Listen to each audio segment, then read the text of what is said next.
जय माता दी। इस बार शारदीय नवरात्रि पर्व के समापन को लेकर बहुत ज़्यादा कन्फ्यूजन बना हुआ है। तो चलिए आपको बताते हैं शारदीय नवरात्रि की समाप्ति कब हो रही है, सप्तमी, अष्टमी और नवमी तिथि कब रहेगी। अष्टमी का व्रत जो लोग करना चाहते हो उन्हें किस दिन व्रत करना चाहिए, व्रत का पारण कब किया जाएगा और कन्या पूजन का शुभ मुहूर्त कब से कब रहेगा। इस बार नवरात्रि 22 सितंबर सोमवार से शुरू होकर 2 अक्टूबर गुरुवार के दिन समाप्त हो रही है। कुछ कैलेंडर में तृतीया तिथि को तो कुछ में चतुर्थी की वृद्धि होने के कारण इस बार नवरात्रि 9 दिनों की न होकर 10 दिनों की है।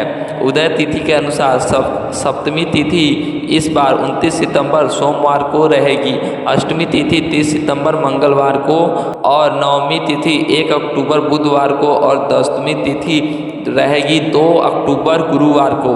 अष्टमी तिथि 28 सितंबर रविवार को दोपहर 2:28 से शुरू होगी और 29 सितंबर सोमवार को 4:31 पर समाप्त होगी। उदय तिथि के अनुसार 29 सितंबर सोमवार को ही माँ कालरात्रि की पूजा होगी और सप्तमी का व्रत भी इसी दिन रहेगा। अष्टमी तिथि 29 सितंबर सोमवार को शाम 4:32 से शुरू होगी, जिसका समापन अगले दिन 30 सितंबर मंगलवार को शाम 6:06 पर होगा। उदय तिथि के अनुसार 30 सितंबर मंगलवार को अष्टमी रहेगी। इस दिन महागौरी की पूजा होगी और कन्या पूजन जिनके घर में होता है वह इसी दिन कन्या पूजन करेंगे।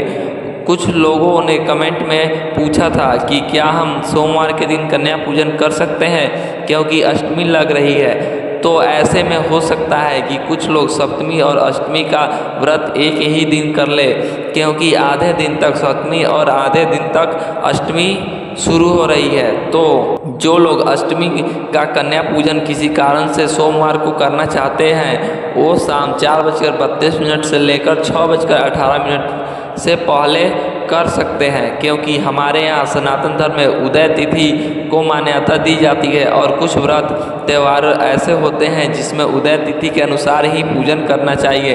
उदय तिथि का पालन करते हुए 30 सितंबर मंगलवार को कन्या पूजन आप सुबह सूर्य उदय से लेकर दोपहर 12 बजे से पहले कर सकते हैं। सूर्य उदय का समय जो वह हर जगह पर 1 मिनट या कुछ मिनटों के अंतर हो सकता है, तो आप अपने क्षेत्र का सूर्य उदय समय जान लें और उसके बाद से कन्या पूजन कर सकते हैं।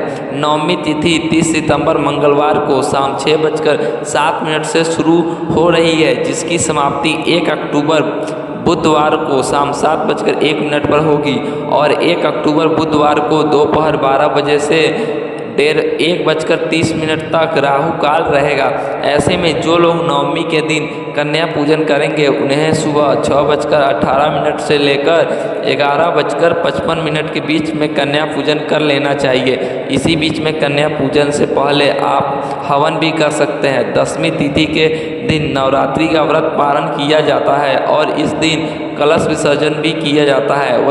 वहीं रावण दहन भी होता है और दसवीं तिथि हिंदू पंचांग के अनुसार 1 अक्टूबर बुधवार को शाम 7:02 से शुरू हो रही है, जिसका समापन 2 अक्टूबर गुरुवार को शाम 7:10 पर होगा।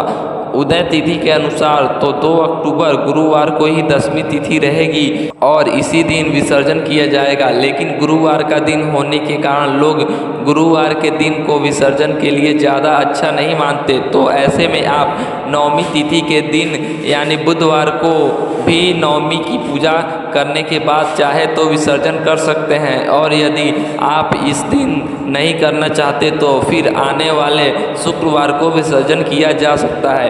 कई बार पीरियड्स होने के कारण जो भी माताएं बहनें अष्टमी या नवमी के दिन कन्या पूजन नहीं कर पाती या कलश विसर्जन नहीं कर पाती, तो उन्हें आने वाले शरद पूर्णिमा के दिन यानी आश्विन पूर्णिमा के दिन कलश विसर्जन करना चाहिए। इस बार शरद पूर्णिमा 2 दिन रहेगी, 6 अक्टूबर और 7 अक्टूबर को। अधिकतर लोग कन्या पूजन करने के बाद ही कलश विसर्जन कर लेते हैं, यानी माता की चौकी हटा लेते हैं। तो ध्यान रखिएगा राहु काल का समय न हो और उसके अलावा आप सूर्यास्त से पहले कलश विसर्जन चाहे तो अष्टमी और नवमी पर या फिर दशमी के तिथि के दिन कर सकते हैं। यही थी आज की वीडियो, उम्मीद है आपको पसंद आई होगी और बाकी के वीडियो के लिए चैनल को सब्सक्राइब कर लें।